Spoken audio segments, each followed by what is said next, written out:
Bismillahirrahmanirrahim. Assalamu alaikum dear student. I hope you all are fine. This video lecture is for class nursery, subject Urdu, date 30 April 2021. Today we will do page number 6. प्यारे बच्चों, पढ़िए सीखिए की किताब खोलें. आज हम पढ़ेंगे से. ये क्या लफ्ज़ है? से. क्या लफ्ज़ है? से समर. क्या है? से समर. से साकिब. क्या लफ्ज़ है? से साकिब. से स्मीना. क्या लफ्ज़ है? से स्मीना. नेक्स्ट आगे लफ्ज़ है लाल. लाल बेग. लाल बेग. लाल गेंद. क्या है? लाल गेंद.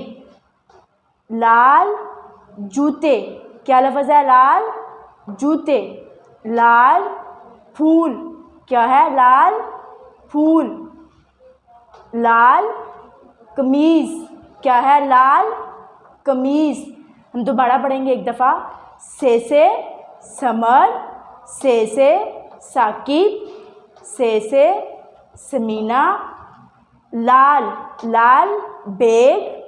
लाल गेंद. लाल जूते. लाल फूल. लाल कमीज़. I hope you all are understood. Allah Hafiz.